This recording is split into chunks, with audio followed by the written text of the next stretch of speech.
passion and pageantry of college football lives here. This is the Paul Finebaum Show, Hour 1 podcast. This might be college football heaven. Jay has arrived. Welcome in. We can't wait to get started. Your phone calls in just a moment. Don't be patient. We have some headlines to share with you, a guest or two along the way as we begin the program right now. How about Dallas, Texas? Sounds like a ZZ Top song from the 70s. SEC Big Ten push for college football with CFP seating debate on Tuesday meeting agenda. Matt Hayes writing that. Where is it all going? We've had the big conversation after last week. Matt will join us in a couple of minutes and we'll get his opinion of what could be a big week. We said that before. How about this? He had a couple of 10-win seasons, but no spring football game because of stadium renovations. Not a bad idea. I applaud that. The renovations more so than the spring football. We'll talk about it.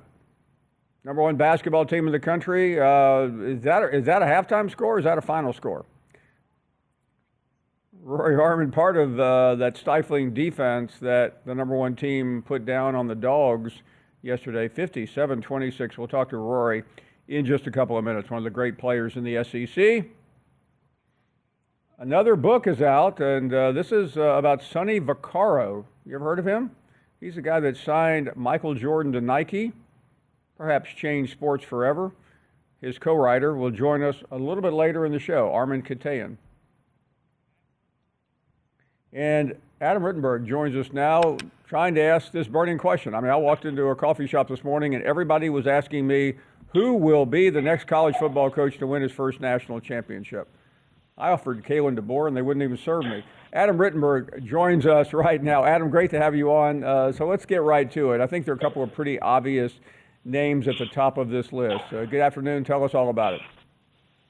Yeah, good afternoon, Paul. And, man, things can change for Kalen. Just a year ago, a lot of us would be saying he was on the cusp, and I think he still could be. It's a place you can win a national title in a hurry. But I think you have to just look, first of all, at the most recent playoffs. And, you know, Ryan Day obviously got over that hump and is no longer on this list. But the man he beat, Marcus Freeman, has shown he can coach a team that I don't think was the second most talented team, but they got all the way to the national championship. And obviously had an opportunity to win it all. So I think he's someone you look at you know, same thing with the coaches that were in the semifinals. Steve Sarkisian has taken teams to the playoff in each of the last 2 years in different conferences and is recruiting at an extremely high level. And then I think, you know, James Franklin is in some ways the inspiration for a list like this, a guy who's obviously won 10 games and had top 10 finishes, but has not won the big game enough and might have that chance to do so with arguably his best team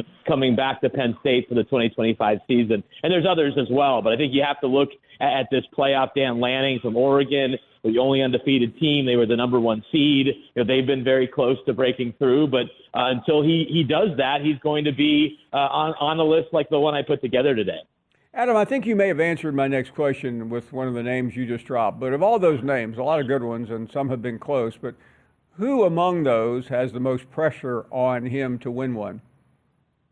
Yeah, I think it's James Franklin just because, you know, a number of those other coaches I mentioned, Sark is 50 years old, but hasn't been a head coach as long as James has. And James has been at Penn State now for more than a decade. He won the Big Ten arguably earlier than a lot of people thought he should have or could have in his third season. And yet he's searching for that next Big Ten title. He's obviously searching for his first national title. And so, you know, when you look at the other coaches and other teams and who they've lost, and then you look at Penn State, and yes, they lose Abdul Carter and some other really good players, but they're bringing back their quarterback. They're bringing back both of their running backs. They're bringing back Danny Dennis-Sutton, who I think will be one of the best defensive linemen in the country for the 2025 season. And then you look at his struggles to win the big games and how prolonged and pronounced those have been. It's attached to pretty much every conversation that you or I or anyone has around James. So I think there is tremendous pressure, especially because,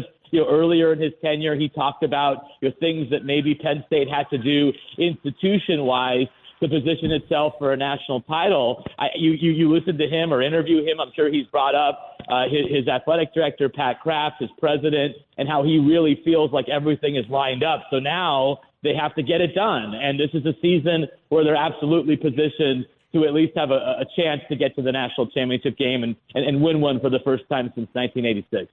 Talking to Adam Rittenberg. Adam, you gave Alabama fans something to smile about, at least for football.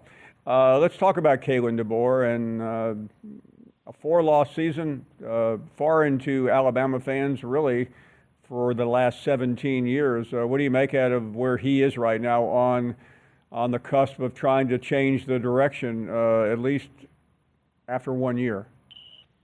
Yeah, I think he's in some ways the most fascinating coach, at least in the first couple of categories. I had a wild card group as well. But as far as the guys in that you're sort of really close to a national title, Kalen's there because he got to this game a couple of years ago at Washington, a program that was really down when he took over. And he's still at a place, I think you'd agree, that is always in the conversation. I think there's a select group of teams, Alabama, Georgia, Ohio State, maybe Clemson, Texas is now in that group that, are never far away, at least in my mind, from a personnel standpoint, but they obviously have to get a lot more consistent. I think he'll have more of a stamp on this team as far as roster, quarterback, obviously bringing back Ryan Grubb as his offensive coordinator. There'll be great familiarity on that staff, but they have to perform at a more consistent level week in and week out because we forget they had some great moments this year, but they were overshadowed by the Vanderbilt loss or by the Oklahoma loss, which was just unconscionable under those circumstances, or losing to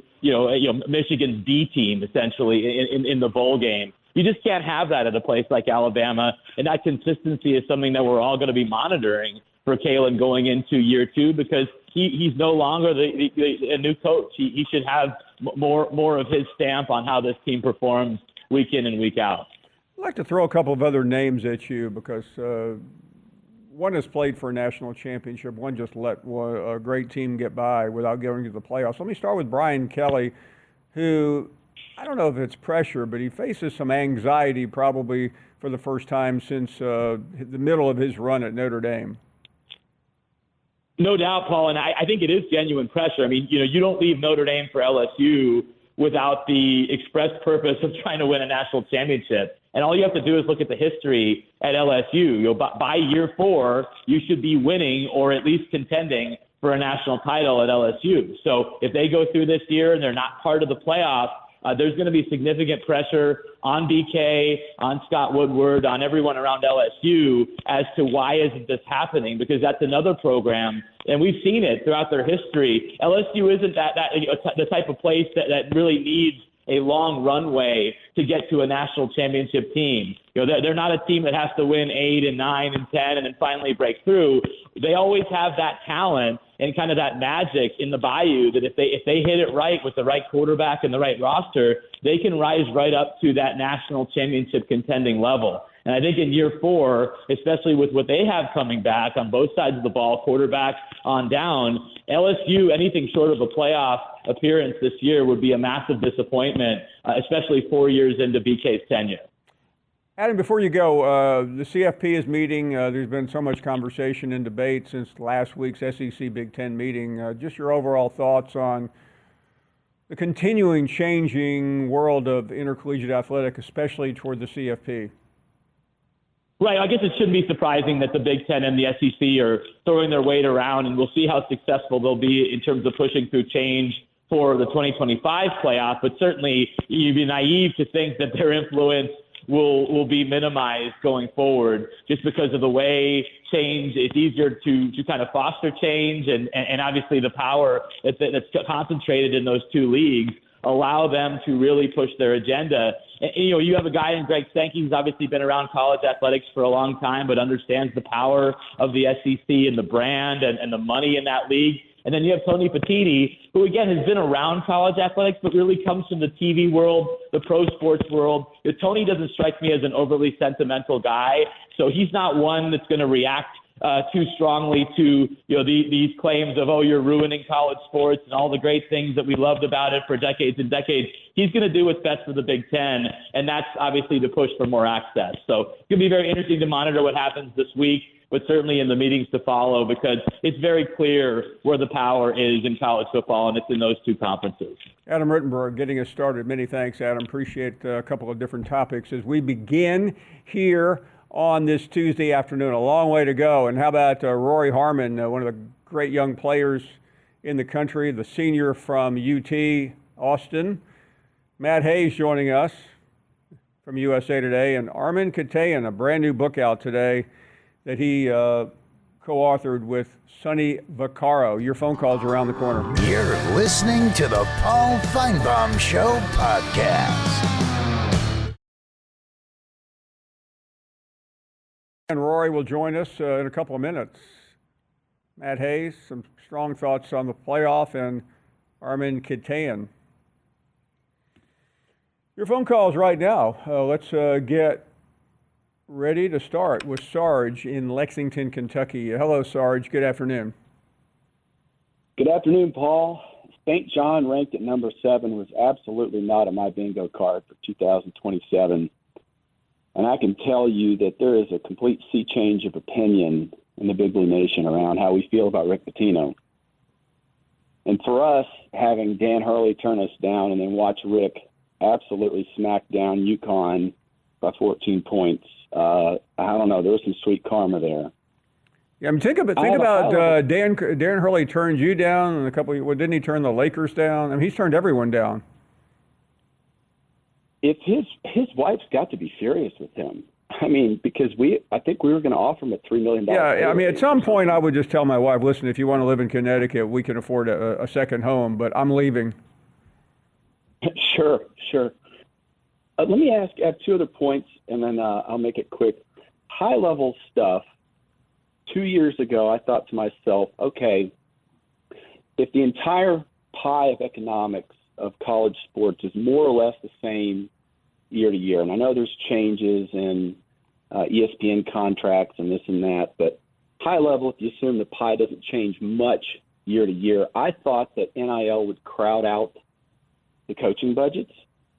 And I did a little research, and what I found is that offensive coordinator, defensive coordinator salaries in the SEC alone are up 25% in the last 3 years. We know that Kirby Smart just got a $13 million plus contract, and I'm just kind of curious how to think about that. I'm maybe I'm bringing the wrong framework to that conundrum. No, I think you're right. I've heard this several times where people say there has to be a ceiling, and so far there's not. And part of the reason is that you have very smart agents, namely a couple, who have completely monopolized the system, and these athletic directors are afraid that if they don't grab the right coach for whatever price or retain the coach for whatever price, they will end up losing their job because of the social media mob.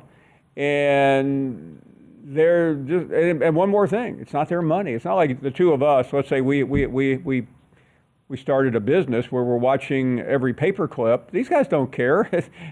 I mean, if I hire some coach and we have to pay him $20 million on the back end, I'll get fired, but it's not my problem. It's almost the federal government. Just go ahead and spend it, and the deficit continues to grow. And I really think that's a problem. But I don't see it changing. I think there is an effect though, and I think it's trickling down, and maybe facilities aren't getting built. Remember, Alabama talked about a new basketball facility. Well, they don't have the money for it right now, and they're having one of their greatest runs ever. Other programs are not doing certain infrastructure moves because they're having to pay the players and obviously the coaches. Great analysis though, and I appreciate it. Let's check out Jackson, who is up next. Hello, Jackson. What up, Paul? Hey there. Today is a great day, and I'm going to tell you why you should never use ChatGPT when researching the biggest mysteries in all of college football. Okay. And I'll tell you what I told Bart Rogers on last night's edition of the State of the Address for the Voice of College Football. Don't ever use ChatGPT when using college football research, because when I was doing like a little trivia thing with my dad on the Alabama College Show, he was asking me like questions for the Big Ten. I said Washington and Oregon were the last to announce to join the Big Ten. ChatGPT said USC. USC announced they were joining the Big Ten on June 30th, 2022. Oregon and Washington announced they were joining the Big Ten for 2024 on August 4th, 2023. Another case in point, it asked about who had the most wins in Big Ten history for conference wins. They said Paterno had the most conference wins, but I believe Woody Hayes had the most conference wins in conference history for the Big Ten. Let me ask you a question, and I'm not an expert on AI, but I think at some point you just have to rely on your own hard work. I appreciate you trying, but listen, memo to all young people, the answers are not always right. Be careful, especially if your education depends on it, as opposed to arguing with your dad. Irvin is up next in Georgia. Hello, Irvin. Good afternoon, Paul. How are you? We are well, thank you. Good, sir. I was listening at the young man talking about at the top of the show about the first-time coaches or coaches that need to win now, and naturally, I knew he was going to bring up Kellen DeBoer, Alabama. Let me ask you a question. Do you think at this juncture of college football that a team can make the playoffs with a 7-5 record if they're going to extend teams to 16 playoff games? I think it would be incredibly difficult. Even, I mean, we're only talking about two leagues here that would have the four. Yes, sir. Yeah, the only way it could happen is you get a quirky situation, and I don't even know how you could do that, where some school gets into the conference championship game and pulls an upset. But it's not like it used to be where you're going east-west or in the Big Yeah, I mean, it would. I mean, maybe you could do that if you lost a couple of non-conference games and won all your conference games, but highly unlikely would be my best guess. I do believe. I think they are going to try to work that in though, because of the now. I mean, let me give you one example though from next year. Florida, for example, plays Miami and Florida State. Just for the sake of argument.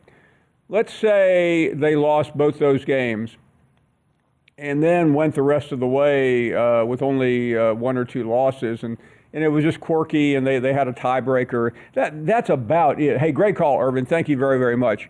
We head to the break right now. We have a lot to do and more of your phone calls. We'll head to Austin, where Rory Harmon, you may have seen her last night in Athens. She'll join us next from the #1 team in the country. You're listening to the Paul Finebaum Show podcast. Welcome back. Our next guest is breaking records every time we look up. Last night, she became the first player in Texas women's history to reach 1,200 points and 600 assists. She's on the Naismith Defensive Player of the Year. And talk about a defense. I watched that game last night, and I almost felt sorry for the other team. Rory Harmon joins us from Texas. Rory, come on, take mercy on the poor opponents. Good afternoon. How are you? I'm doing good. I don't think we have much mercy here. We take pride in defense a lot, and that was really impressive. Truly, I'm so proud of my team for that. Yeah, we're looking at some of the stat sheet here. 26 against Texas. That is just remarkable. And I mean, there was no air in that building. Defense is not something we talk about, but it's obviously a really important, critical part of the game. Some players just don't really like defense. What drew you to becoming one of the top players, if not the best in the country, at that side of the ball? Yeah, I just have a lot of passions for defense. I mean, some people, I guess, don't got it like that. It takes a lot more effort than offense, in my opinion, because you're really just chasing somebody around. You don't know what they're going to do. But, I think I always trace back to like it being a Harmon thing. Like, my dad has a lot of brothers and they all played sports. They played defense and they were so aggressive. They love defense and they got so many steals. So I think I just trace it back to my family and having it like you have to have true heart to just play defense like that. It's just unbelievable. And defense leads to offense and transition, and that's also fun. So. And Roy, those who don't play basketball don't realize that to play defense like you do from the whole 94 feet, it takes a lot of energy. I mean, a lot of people can just dog it. They'll pick the player up at half court or a little even closer. But what is the approach? I mean, it's obviously pretty suffocating. But what is your mindset as soon as you flip over from offense to defense? Yeah, I mean, you have to be in shape, one. This is not something that we just, all right, we just decided today that we're going to play 94 feet and face guard and pressure people, deny them, push them off the three-point line. Yeah, no, that takes a lot of preparation, and we spend a lot of time on our defense. That's like truly when I first got to college and started playing for Coach Schaefer, I loved defense even before then, but I wasn't chasing people around and guarding them full court. But so I had to get really prepared for this moment. But yeah, it's just you have to be in good shape to be doing this, and I think that's why we kind of like make teams tired. Like I think Georgia got a little winded towards the end of the game, and we could still keep going. And Roy, what I think is even more remarkable is that you had a devastating injury a little over a year ago, so you have to have the surgery and then the rehab. I know it's not a picnic, but what is it like to go through that, to not be able to really do anything immediately, and then you have to get very serious about it because rehab is critical. Yeah, just that. I mean, as soon as the injury happens, you're thinking, oh my God, the world is ending. I'm not gonna be the same player ever again. But it's just one little pebble, a little bit a bigger rock in the road, and I just turned around and was like, I need to get to work. Like nobody's gonna feel that bad. Like I mean, it's not the end of the world. I'm gonna come back better, stronger, faster, and which I do feel that way. But it was devastating. It's really hard. It's very taxing. You have to push through a lot of pain throughout the beginning of the process, and then even after that being cleared, like now it's a mental battle. You're not completely like 100%, like physically yes, but mentally it's just like you still have to think about certain things. Now I have to wear this knee brace on my knee, so there's a lot of things that went into that. But I truly thank all the people around me who helped me get to where I am now, because I do feel really good. I want to ask you about the rehab because anyone who's ever done anything has to be committed to it, and most college students don't see 6 a.m. unless they're coming home from being out all night. You were up, not just up, but you were working out. Tell us about your regimen trying to get back in shape. I like lived in the gym at that point. Like I really couldn't sit down. I felt like if I was sitting down, I was not making myself better. I was like stalling my comeback a day almost. But yeah, I just, there's a lot of things that you have to really consider when building that foundation of your rehab, because it's the most important part. And so that is very taxing on your body. Like it's hard to sleep.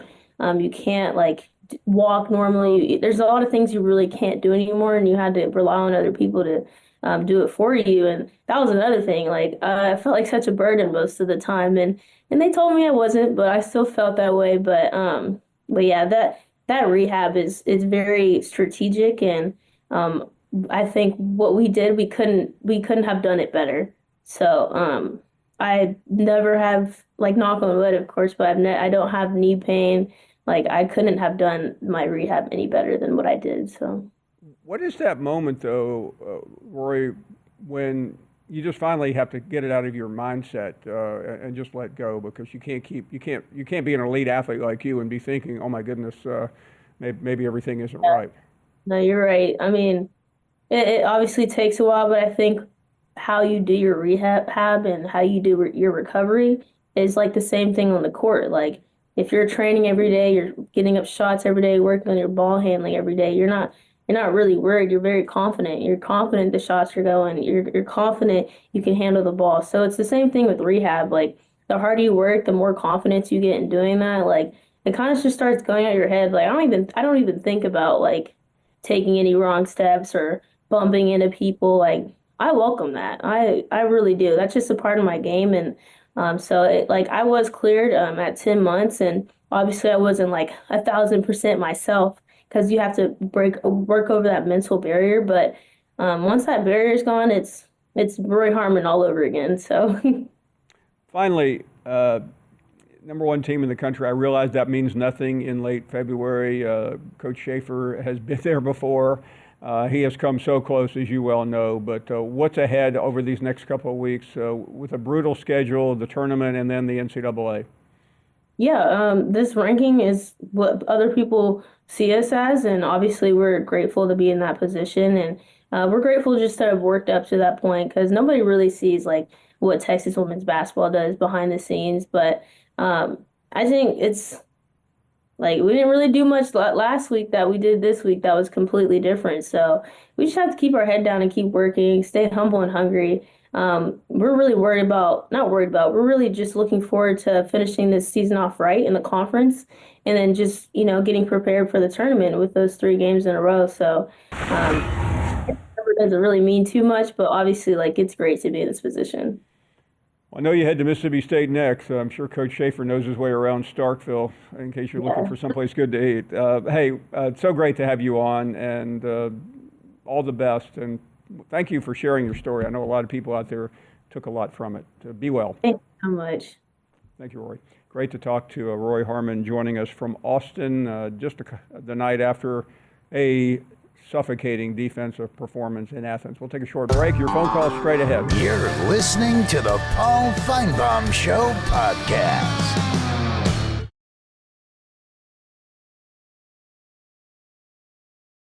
We're back. Great to have all of you here. And let's check in with Troy, who is calling. Good afternoon. How you doing, Paul? How you doing? I thank God I finally got on your show, and hey, Mr. Paul, is just a pleasure. Thank you. Great to have you. Yes, sir. I was just calling regarding the Alabama coach. I don't think he's a good coach for Alabama. I just want to. I mean, it almost ran me nuts this year. I live in Sioux City, Iowa. I've been here now approximately about 30 years, Iowa. But I'm SEC. I was born in Mississippi, born and bred. But if he don't do no better within 2 or 3 years, I want to say goodbye to him. I mean, I could be jumping the gun a little too fast. Well, first of all, it is Alabama. This is not just your garden variety program. This is not Iowa State. So it really does matter. You can't screw around, and the standard is high. Yes, sir. I just don't want him to. Maybe I'm being a little bit biased because of Alabama and my family from Mobile, my mom's family, but I don't want him there. I'm just gonna keep it real about it. I mean, he's not a fit. He's not a good fit, and 2 or 3 years. It's a second year. Give him another year or 2, but after that, I hope they get rid of him. Well, he won't have a long leash if he doesn't get to the playoffs this year. Thank you very, very much. Really great to hear from you. Let's check out Rick in Houston. Hello, Rick. Hey, good afternoon, Paul.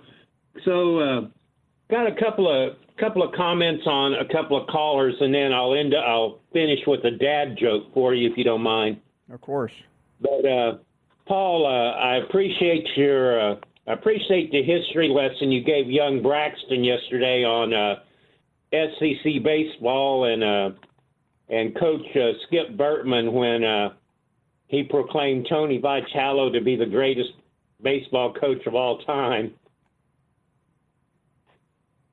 And Paul, the other thing, last night on Finebaum After Hours, Johnny B told us all that Judge John's family had stopped him from calling in saying that he was embarrassing their family.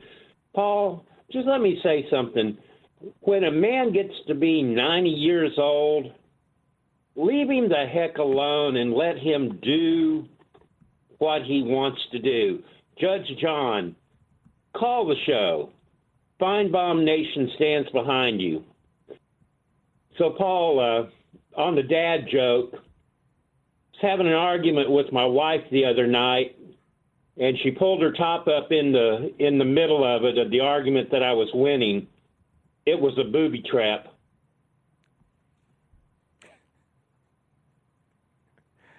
I mean, I'm embarrassed for one reason, Rick. I didn't deliver. No, I laughed. Oh, did you? Well, I feel better, Paul. and I don't know why. I was just thinking of your wife, but that's my fault. Hey, Rick, thanks for the call. Braxton is up next. Hey, Paul, how are you doing today? Hey, Braxton. Well, Paul, you know, I was wrong about yesterday. Hey, I mean, he's not the best of all time. Here, let me reword this. He's the best Tennessee baseball coach of all time. That's not saying anything. Would you agree with that? Yeah, I mean, You're not saying anything? he was the best Tennessee coach about a week into his tenure. Okay. I mean, I don't disagree with that. Anyways, Paul, what's your thoughts on Tennessee basketball? Do you think we will get a 1 seed since Alabama lost 2 straight games? I think Tennessee should get a 1 seed if let's say we win. Well, first of all, you have Alabama. You have Alabama this weekend, so that would put you closer to a 1 seed. I think it's possible that right. I mean, Lenardi's told us yesterday that right now Tennessee is number 5 on the list, so it's not going to take a great deal. Tennessee wins a few games, and they move up to a 1 seed. They've been there before. They sure have. Hey, thanks for the call. Appreciate it. Let's check in with Michael up next in Georgia. Hey, Michael. Hey, Paul. My history teacher is delusional. He thinks Indiana Hoosiers are actually good at football. I think that they're the most overrated team. Who do you think would win, Florida or Indiana? Michael, I don't want to be too critical of your elders, but your history teacher is delusional. What grade does this history teacher teach? 7th. What are the standards now to be a 7th grade teacher? Because, I mean, Florida would beat Indiana. All day, I know, right? Like, he thinks the Big Ten is actually good at basketball. Well, here's what I want you to do, Michael. I want you to go to school tomorrow, and don't tell the history teacher it is your opinion. I want you to tell her, or him, is it a him? Yeah, him, Mr. Stone. Mr. Stone? Yeah. You go in there and tell Mr. Stone that you called an expert, okay? You called one of the so-called leading experts on college football in the country. He works for ESPN, and you decided to find out what that expert thought. And I will see if I can get you Kirk Herbstreit's number in a minute. But anyway, all kidding aside, you tell him that I said he was wrong, you were right, and we will. Yep, and DJ Lagway is the best player in the country. And the kid before here, Tennessee is overrated at basketball. FYI, yeah. Okay. Well, I wouldn't. I might just stop at Florida. Hey, thanks for the call. These 7th graders. What are the requirements to be a 7th grade history teacher when you're giving fault? Well, I mean, I know the educational system is under assault, but still. How about Preston in Missouri? Hello, Preston. Hey, Paul, how you doing? We are great, thank you. Hey, I want to know your opinion on the Mizzou basketball this year. How far do you think they're going? I'm not willing to go too far yet until they can show me a little more consistency. Well, I got to say, I think Mizzou basketball is going all the way, baby. MIZ. Nothing. That's the call we love the most. The objective, well thought out call, just like the history teacher. Let's check out Blake, who is also calling from Missouri. Hey, Blake. How you doing, Paul? Very well, thank you. Yeah, just I guess I had a question, but beforehand, you know, I appreciate you earlier in the year talking about IU and their exaggerated schedule. I guess they had an easy way out to get to the playoffs. And my sister married an IU diehard, and I'm a Mizzou fan, and he kept bragging, obviously, and I kept telling him, They didn't have nothing to get there with. But I guess my question to begin with is, what do you think about Mizzou football coming up this year, and obviously with the new QB in Bo Pribula? I think Missouri football is really in a great spot, and to me, chance to Alabama. I think Alabama's on the home schedule. A couple of other important home games that were more difficult last year, and I think Missouri is going to be fairly similar to where they were. Now, what they have to do is avoid those nasty losses. Those two losses to Texas A&M and Alabama were really cataclysmic, and it ended up costing the Tigers a legitimate shot at going into the playoffs. Thank you for the call. Do appreciate it. Davis is in Wisconsin. Hello, Davis.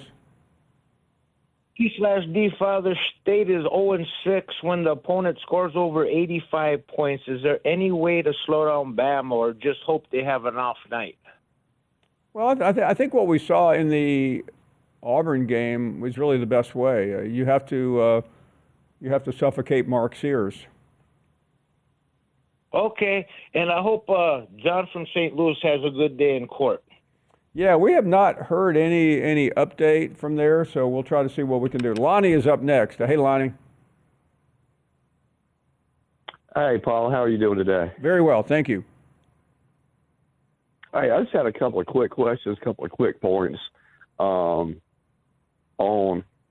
It's pretty much down to a two-man race between Cooper Flagg and Janiyah Broome for Player of the Year. I guess the equivalent of the Heisman in college basketball. The numbers, if you look, are very, very similar, very, very close. Wouldn't you say Janiyah Broome? Lonnie, I need to jump in here because we're out of time, but right now I would say Janiyah Broome is going to win that award.